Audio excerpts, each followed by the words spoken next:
So, with respect to analyzing political conflicts and cultural and of course religious conflicts using the evolutionary perspective,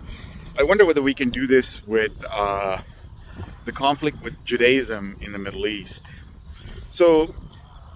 the historical perspective is that Jews were common to the land because of Semitic DNA as proof, and that they migrated to various parts of Europe, and they have recognized Palestine as their homeland, and there have been concerted efforts through time to try to create a homeland for the Jews, which was set into motion, I guess, in the late 1800s in various ways that materialized in the birth of Israel as a nation. Now that Israel has been around for a while, and you guys should check out Conflict and Evolution video 1 in terms of my perspective with respect to Judaism and the evolutionary advantages, or the evolutionary perspective with respect to why they're successful. So Israel as a state exists. Now, the opposition to Israel becoming a state is something that some people understand in detail, because the people who were living there are also Semitic in DNA, and they were Jews in the past who've converted to various forms of Christianity or Islam in some cases, and they're in ideological conflict with Judaism for various reasons. So the conflict with Judaism is includes the conflict with Zionism, because it's an offshoot of Judaism, and I sort of included it as a system in terms of analysis. So I just wanted to clarify that point. Now, so the creation of Israel sort of moved these people out of those areas in a segregating manner, and there's been atrocious activities on both sides in the form of war going on in terms of both the creation of Israel and of course through the preservation of Israel, and of course the all the oppositions to that in the form of Hamas and Hezbollah, and of course Yasser Arafat and his Palestinian Liberation Organization, and his attempts at both Camp David through time and the various two-state and one-state solutions that have been presented.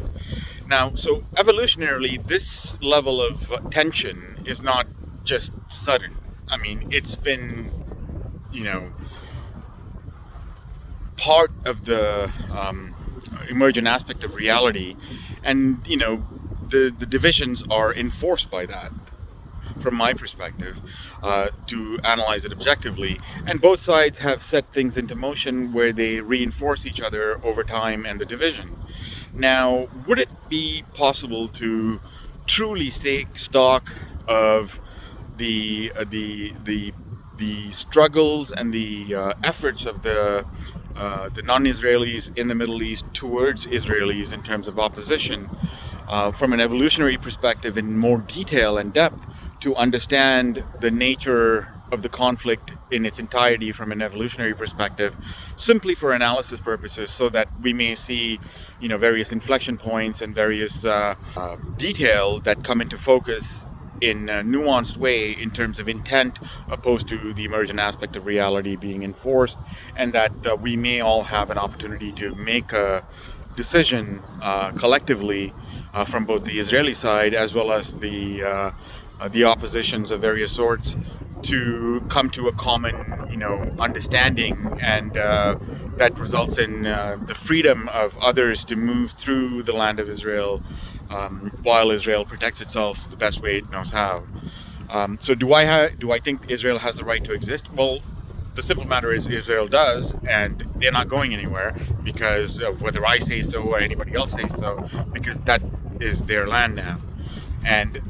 evolutionarily, I mean, that's been the case for many, many, many, many people. I mean, ask the Native Americans, ask various forms of Indians of the past, ask throughout the Middle East in terms of both the Mongol invasions and the previous ones through Greeks and Romans, in terms of population replacements and, various people claiming rights over certain types of lands over time. So I wonder whether I